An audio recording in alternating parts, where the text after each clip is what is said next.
All right, everyone, welcome back to the Land of Chem. I am your host and the author. My name is Jeffrey Drum. Thank you all so much for joining me again. All right, this is episode 18, the Land of Chem 2021 Research Expedition Recap Part 5, covering the Great Pyramid of Giza. So in my previous episode entitled The Function of the Great Pyramid, I provided an introduction to this structure. So we did a tour around the Giza Plateau, I discussed some of the anomalies found around the structure, and I provided an introduction to the components and configuration of the Great Pyramid. So in today's episode, we are going to forego all of that and jump right into a discussion of exactly how this structure operated. But before we get to that, I'm going to show some exclusive photos and videos of some very anomalous details that we discovered inside of the Great Pyramid during my 2021 research expedition to Egypt. And at the end of the video, I'm going to discuss exactly how this structure operated and which chemical it was producing. So this is going to be another very highly debated episode here on the Land of Chem, and I think you all know that I wouldn't have it any other way, because whether you agree or disagree with my theories, one of the main intentions of this project is to encourage you to think differently about these structures and to begin evaluating them from a new perspective. And I can assure you that is exactly what we're going to do today in today's episode. So I think that's it for the intro, and without further ado, let's get right to it. And for anyone that's interested in helping to support the channel, limited edition print copies of the Land of Chem book are now available on my website, www.thelandofchem.com. So if you want to help support the channel, just go to the website. You can pick up a copy of the book. It really means the world to me. So thank you all so much in advance. All right, ladies and gentlemen, here we go with our recap of my 2021 research expedition to Egypt covering the Great Pyramid of Giza. Now, this picture was taken from my breakfast table at the Mina House Hotel. So if you ever go to Egypt, I highly recommend staying at least one night at the Mina House Hotel. This is by far the most exceptional hotel property that I have ever visited, and it is the premier historical destination for Egyptologists and researchers interested in the Egyptian pyramids. So this hotel has been in operation since the early 1900s and has hosted such famous archaeologists and researchers like Howard Carter, Flinders Petrie, etc. So if you are a researcher interested in the Egyptian pyramids, this is the hotel for you. And I cannot even describe in words what it's like to come down to breakfast after your first night and to see the reflection of the Great and Central Pyramids in this reflecting pool. It is spectacular. And it is literally a 5-minute walk from the hotel up to the Giza Plateau. So you can get up from your breakfast table, you walk out of this little exit here, you walk up a small hill, and you arrive directly at the Giza Plateau. So after a brief walk up the hill and you cross through the guard shack, you will arrive onto the Giza Plateau, and you are faced with this absolute behemoth of a structure, the Great Pyramid. Now, after researching these pyramids for more than the past decade and being on the Giza Plateau in 2017, 2020, and 2021, I've come to the conclusion that the Central Pyramid of Giza is the most important structure on the plateau in terms of function, but that takes nothing away from the construction of the Great Pyramid. This structure is truly immense, and everything about the Great Pyramid commands your attention and respect. It is truly awe-inspiring to be up close and personal next to the Great Pyramid. All right, the next couple of pictures are going to show the northeastern corner of the Great Pyramid, and I always like to highlight this section of the structure because the northeastern corner of the Great Pyramid is not man-made stone, but this is a section of natural bedrock from the plateau itself that they have incorporated into the foundation of the structure. So we know that it was a technique of ancient stone masons to always place the first stone of any building in the northeastern corner. And that is exactly what we see here in the northeastern corner of the Great Pyramid, that this corner of the structure was the first stone that was cut. And again, this is a section of natural bedrock that has been incorporated into the foundation of the structure. So the earth itself is a part of the Great Pyramid, and the Great Pyramid is a part of the earth. And I won't go into great detail at this point as to why that is the case, but I will ask you, and definitely leave your response in the comment section below, how far down the rabbit hole do you want me to go? I have some theories about these structures that I'm going to be incorporating into the second book in the series, and I'm going to put in a little teaser for you guys here of a small experiment that we conducted during my 2021 research expedition that is going to completely change the paradigm regarding the Egyptian pyramids. So again, leave a comment below. How far down the rabbit hole do you want me to go? And I hope you enjoy this little teaser. Okay, again, we have the device that was built by our friend John D. Riley, the one that produces an electromagnetic charge or field, and it's now on, as you can hear it, and you can see that there are no charges coming out of it because this is plastic over here. And just a note about the function of the machine. So this transforms alternating current into direct current, which produces, like Yusuf said, an electromagnetic field around the machine. And when you're standing close to this, or put your hand in proximity of the surface, you can feel that electromagnetic field here very, very easily. And it'll continue to build the longer we keep this machine on. And for any of you that are interested, this is called the LifeStream Field Generator, and you can go to zeropointresearch.com. Again, Yusuf and I don't have any affiliation with the machine, but we are going to use this to demonstrate some of the properties of the geology that can be found in the constructions in Egypt. So we're going to be taking a look at several different types of stone today. We have samples of limestone, we have samples of black basalt, we have samples of red granite, and we have samples of white calcite. And we're just going to make a couple of quick videos, again, demonstrating the properties of these stones in proximity to this electromagnetic energy field. All right, ladies and gentlemen, here we are with our good friend Yusuf Awian at the Kemet shop today. Again, we're demonstrating the properties of some of the geology utilized in the construction of the Egyptian pyramids in proximity to the electromagnetic field being produced by this machine. And this is just a quick video to demonstrate the properties of the limestone.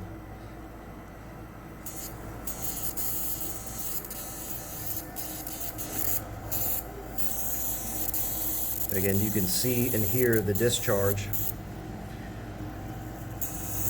And the reason this is occurring is because limestone does not provide any electromagnetic impedance. The electromagnetic energy is flowing directly through the limestone and producing a discharge into the copper wire. And this is one of my favorite small details that we find on the Giza Plateau, displaying the interlocking stone masonry that was incorporated in these structures. So this is one stone here, this is one stone here, and this is your third stone here. And you can imagine the amount of work that it took for a stonemason to cut out this tiny little section, which is all of a fingernail's width, to lock these three stones in place. So this is simply a testament to the amount of planning that went into the architecture and engineering of these structures.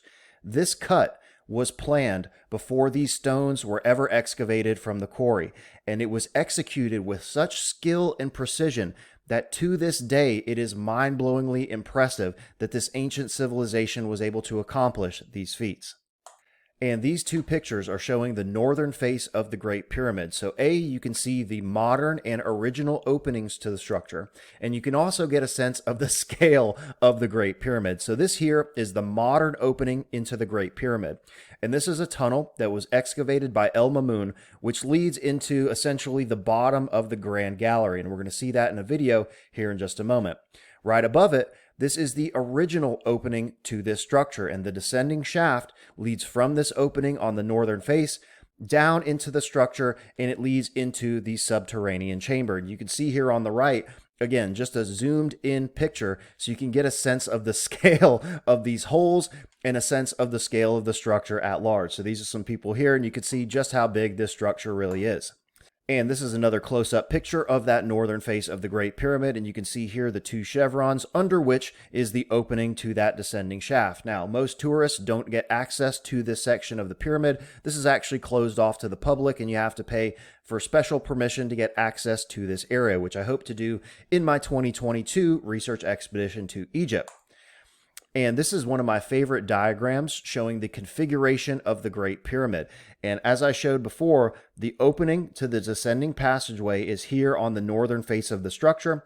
This leads into your descending shaft, which takes you into the subterranean chamber. And I'm going to show a couple of images of this descending passage now. So again, I mentioned before that this section of the pyramid is usually closed off to the public. However, in my 2020 research expedition to Egypt, there were researchers actually exploring the subterranean chamber of the Great Pyramid, and they have this shaft system opened up. So I stuck my head down here and I was able to get a couple of pictures of the descending passageway. So you can see here on the left, this is looking up towards the original entrance, and this is looking on the right here into the descending passageway leading towards that subterranean chamber.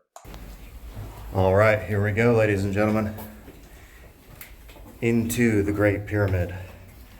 And this is the passage that was excavated by El Mamun in the process of, well, attempting to find whatever he thought was going to be in here. This is the original inlet shaft that leads down to the subterranean chamber. And you can get special permission to get down inside there.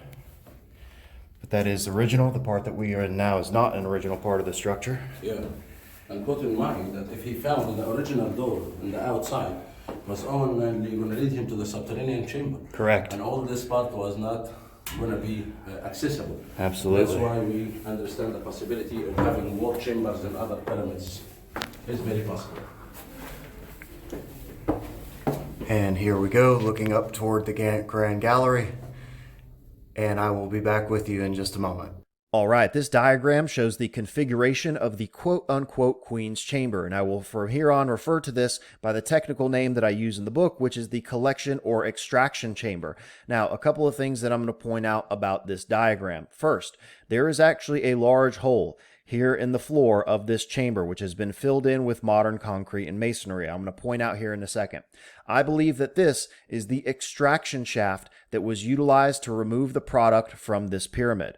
Second thing I want to point out are the air shafts of the Queen's Chamber. So there's a lot of discussion about these air shafts, Gattenbrink's door, the copper conduits that were found inside here, etc., etc. So one thing to keep in mind, and one thing that a lot of people don't know about these air shafts were originally sealed with stone.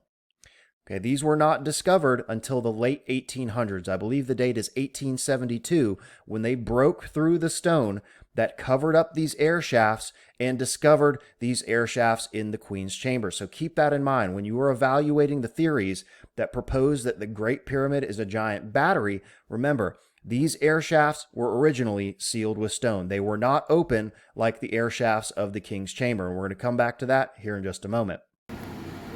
All right, ladies and gentlemen, here we are inside the quote-unquote Grand Gallery. Of course, that is not the technical name that I use in the book, but that is what is conventionally known as here inside the Great Pyramid.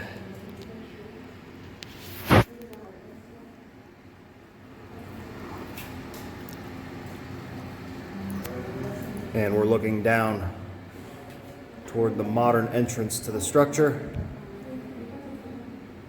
And circling around here is the entrance to the antechamber.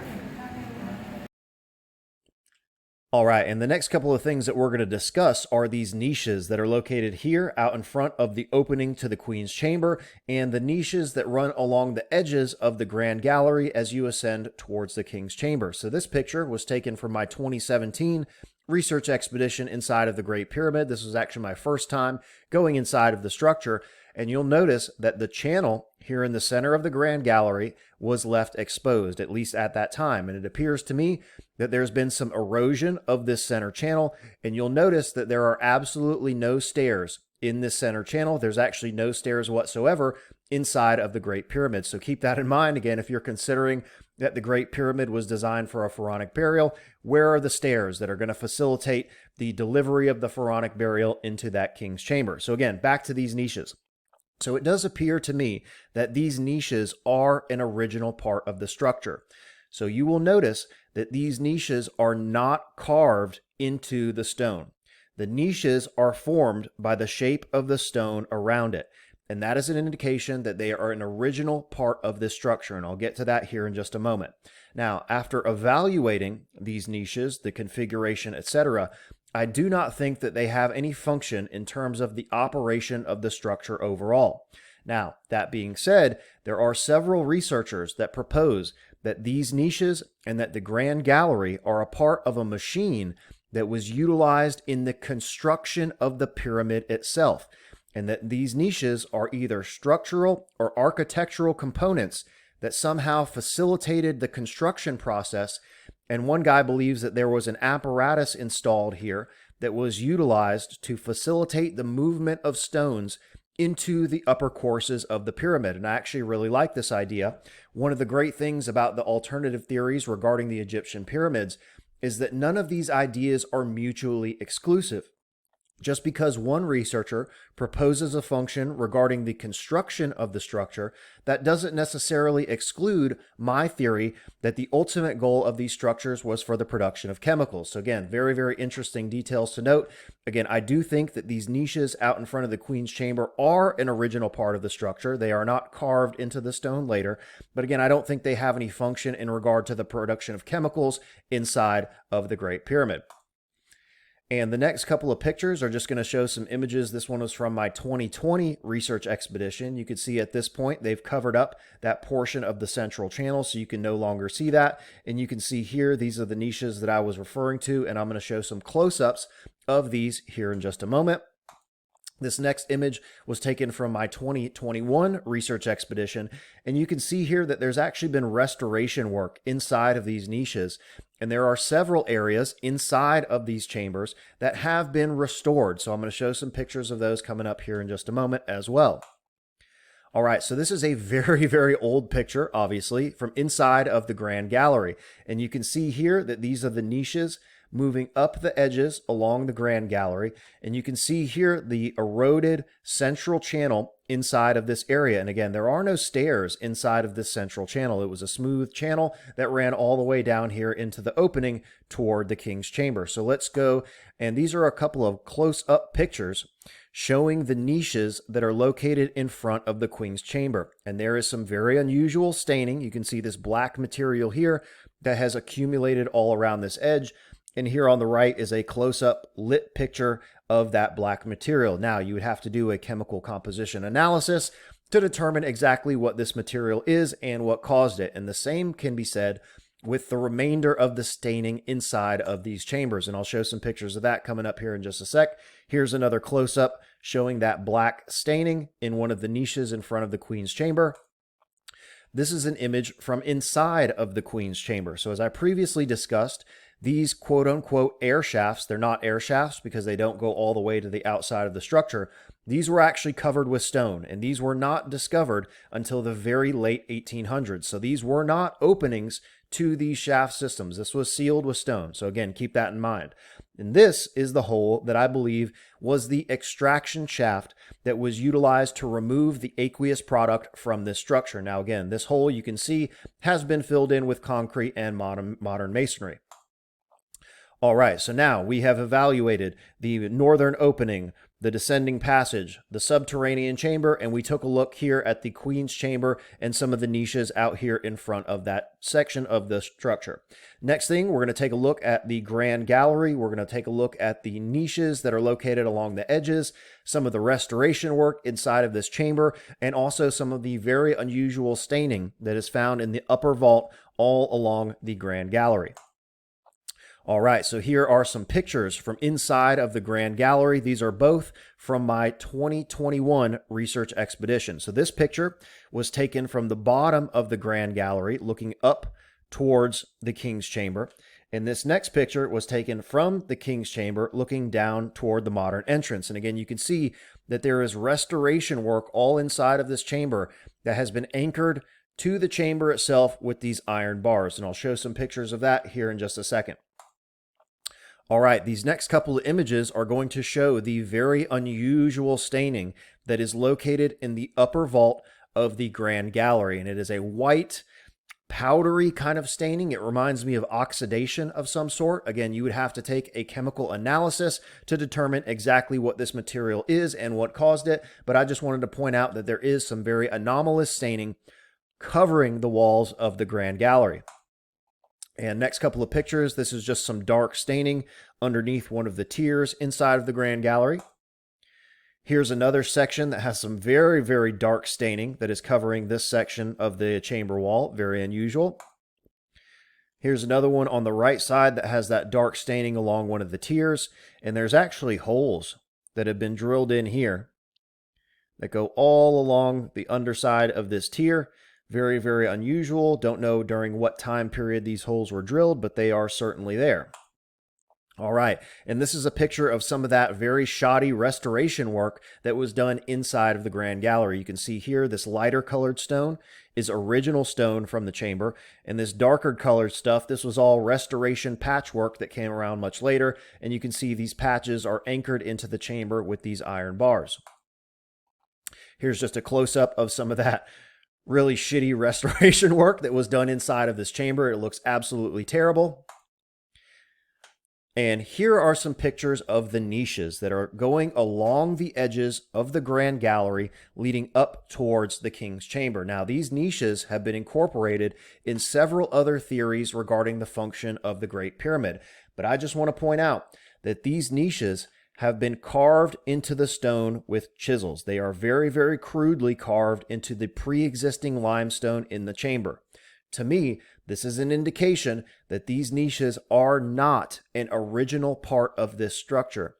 Anything that was original to the structure would have been formed by the shape of the stone blocks that surround it. And I'm going to refer back to this comment when we discuss the northern air shaft of the Great Pyramid's King's Chamber. And I'm going to show a close-up image of that area so you can see what a shaft looks like that was actually intended to be incorporated in the structure. The shaft itself is formed by the shape of the blocks around it. The northern air shaft was not chiseled into the stone, but you can see here in these niches, these have actually been chiseled out much later. Now, a counter argument to that statement would be that the chisel marks were caused in the removal of the metal components that were hypothetically housed in these niches. So that's certainly a good counter argument.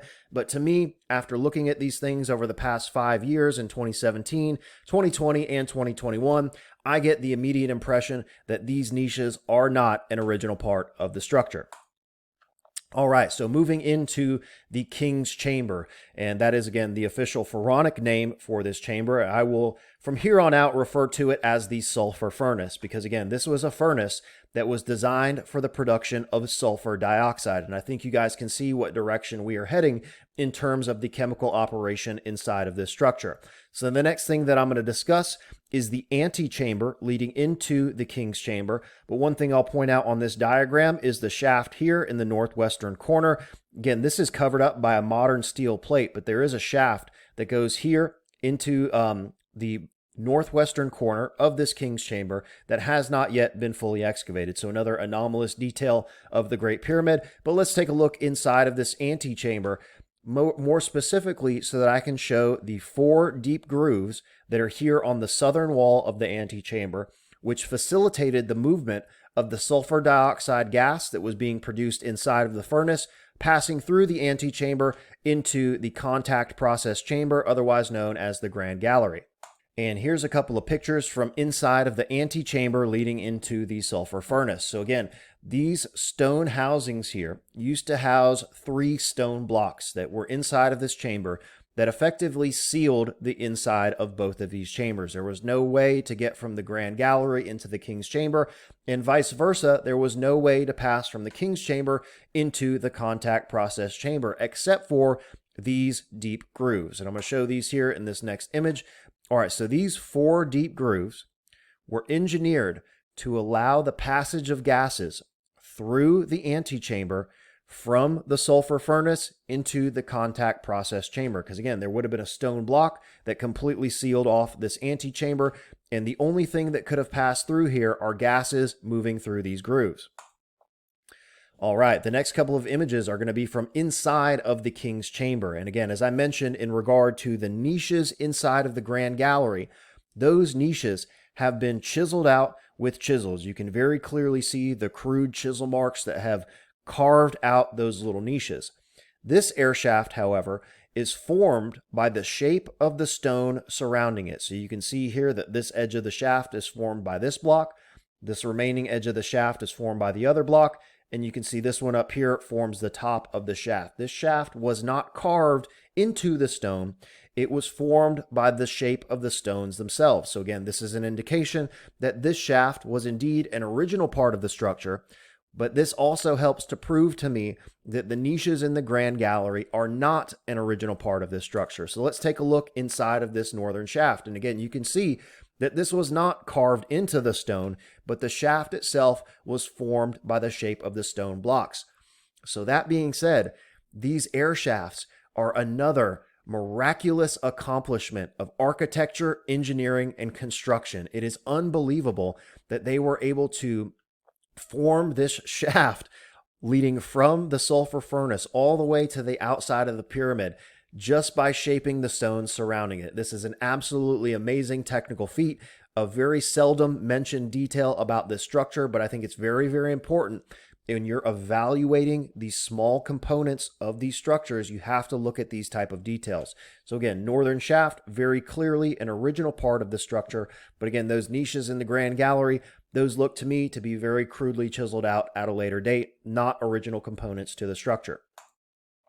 All right, so this is just a picture from my 2020 research expedition inside of the King's Chamber, otherwise known as the sulfur furnace. And you can see here, this is the metal piece that covers up that shaft in the northwestern corner of the chamber.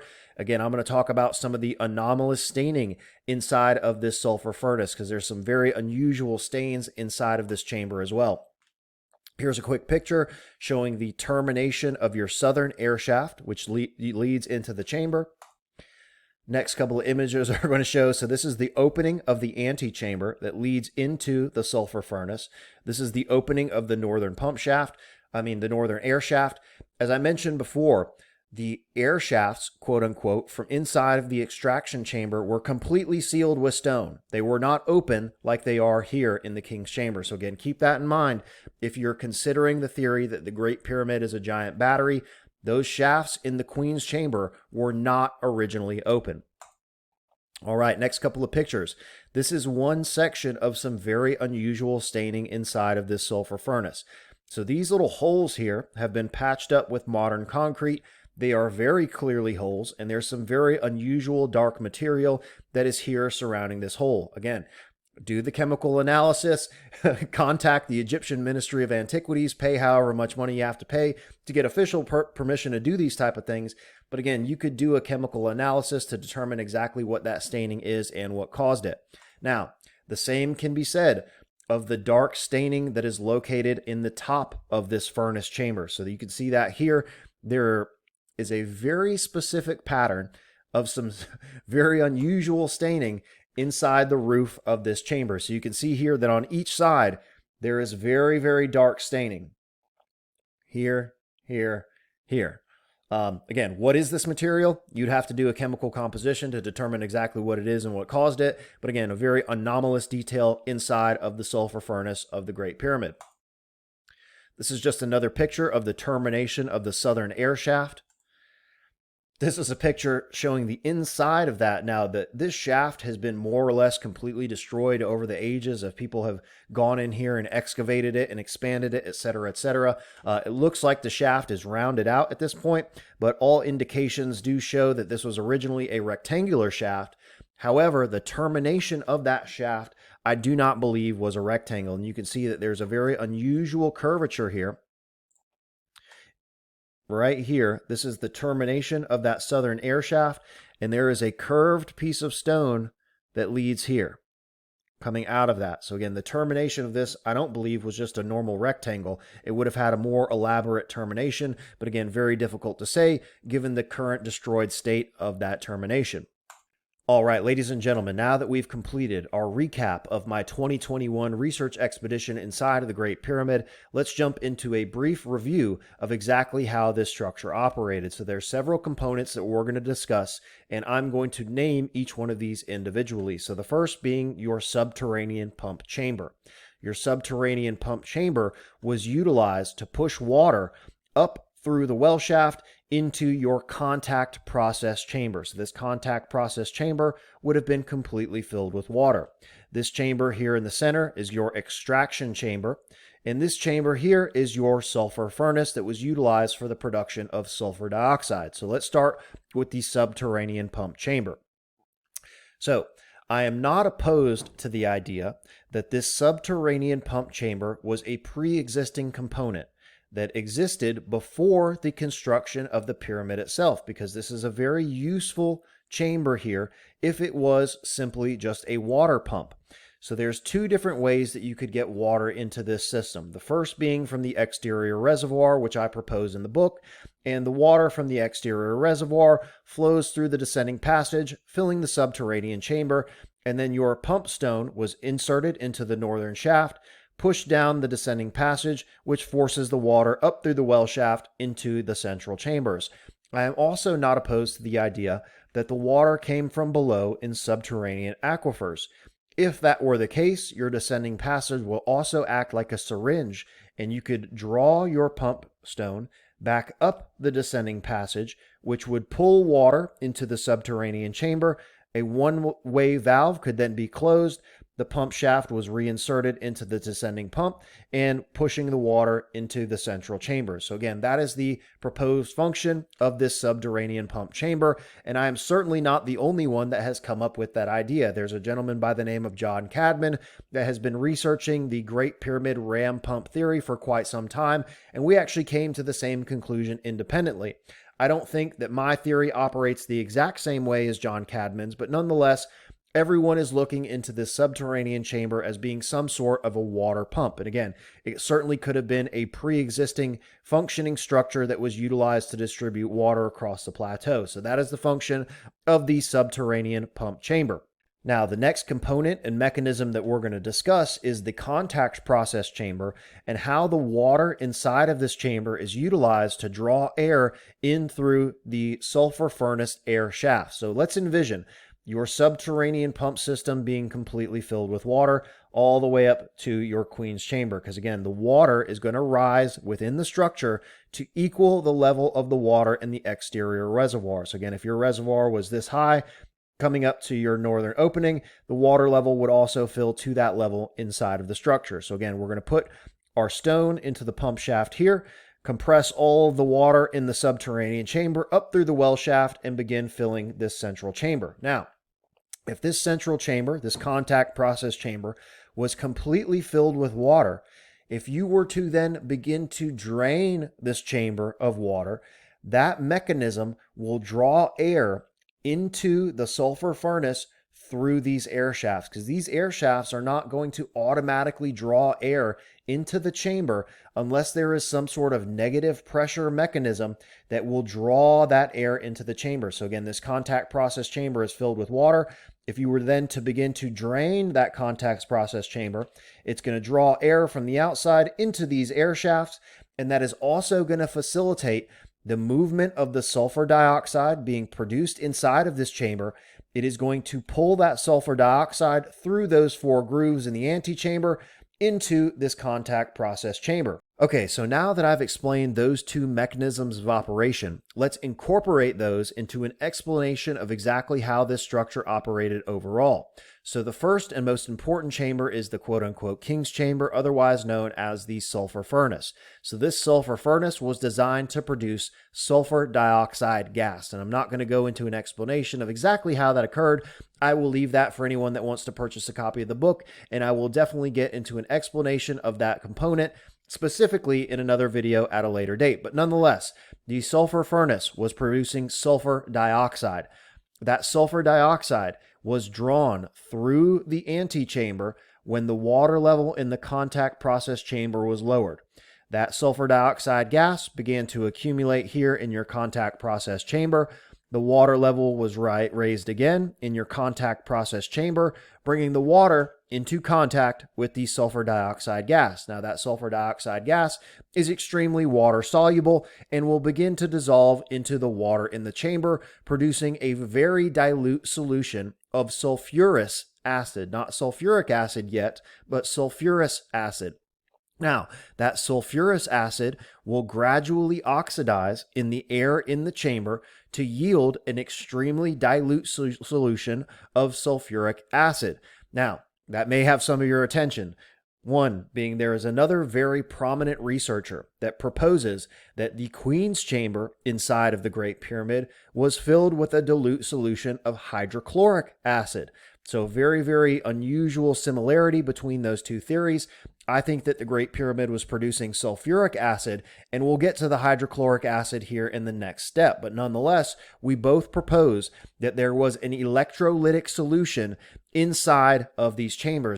Now, you may be asking yourself, how were the chambers of the Great Pyramid protected against the corrosive vitriolic effects of this acidic solution? Well, the first thing being, these are extremely dilute solutions.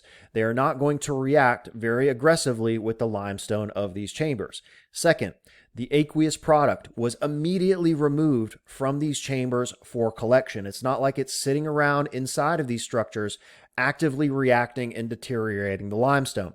Third, I do believe that the chamber inside of the contact process chamber and the Queen's chamber were sealed.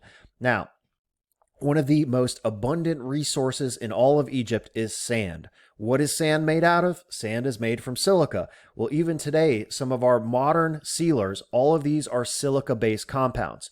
So it could have been a sealer that was as complex as a silica-based sealer, or it could have been something as simple as wax. So if you go back to some of the Masonic symbols that we see, there's always symbols for bees, and this thing immediately caught my attention because as with all esoteric symbols, there are multiple layers of interpretation. So of course, there's a Masonic interpretation of the bee as being industrious and cooperation and coordination, etc., etc. But what do bees make? Bees make honey and bees make wax. So wax is an incredibly effective sealer against the corrosive effects of acidic compounds. So these chambers could have very easily been sealed with wax to prevent the vitriolic corrosive effects of the acidic solution that was being produced inside of this pyramid. So again, long story short, ladies and gentlemen, I believe that the Great Pyramid of Giza was designed to produce a dilute solution of sulfuric acid. I'm sure you can see what direction we're heading next towards the Central Pyramid of Giza. Again, there's another very prominent researcher that suggests that there was hydrochloric acid in the Queen's chamber. Well, where exactly was that hydrochloric acid coming from? Well, we're going to be discussing that here in the next episode. And just a quick reminder that limited first edition print copies of the Land of Chem book are now available at www.thelandofchem.com. So what is the Land of Chem? So the Land of Chem is a fictional story of a young man's initiation into an ancient society that was responsible for the construction and operation of the Egyptian pyramids. And Aquari, the protagonist of the story, travels from Ireland to Egypt to receive the degrees of the Egyptian pyramids. And during each degree, he is provided with a thorough explanation for exactly how each one of these structures. So the narrative of the story is simply a vehicle for the transmission of my theory that the Egyptian pyramids were designed to produce chemicals on an industrial scale. So there's a great quote by Rudyard Kipling that says, "If history were told in the form of stories, then it would never be forgotten." And that was simply my intention by writing this little book. So again, if you want to help support the channel, just go to www.thelandofchem.com. You can pick up a copy of the book, grab a t-shirt. Either way, it really, really means a lot to me. So thank you all so much in advance. All right, everyone, that is it for today's episode. This was episode 18, the Land of Chem 2021 Research Expedition Recap, Part 5, covering the Great Pyramid of Giza. So in the next episode, we're going to be moving toward the Central Pyramid of Giza, and I think you can see, or I hope you can see, what direction we're heading in terms of the chemical manufacturing cycle, but I won't spoil the surprise. So if you liked the video, definitely leave it a like. If you're enjoying the material here on the Land of Chem, definitely subscribe to the YouTube channel. Thank you all so much to all the new subscribers here on the channel. If you have any questions, comments, feedback, definitely leave a comment in the comment section below. I really enjoy interacting with everyone in the comments section, and it helps to get this material out into the algorithm. So definitely leave me a comment. Everyone, if you have Instagram, follow me on IG. My Instagram page is at the Land of Chem on Instagram. I post on there daily exclusive pictures from inside of these structures, diagrams, quotes from the book, etc. It's a really awesome page, so I highly encourage you to follow me on Instagram. Again, if you love the material, subscribe to the Land of Chem here on YouTube. Man, I think that's it for today's video. Again, thank you all so much for the support. It has been absolutely amazing to see this channel finally start growing, and I've really enjoyed hearing everyone's feedback. So thank you from the bottom of my heart. Thank you so much for your support, and we will see you next time.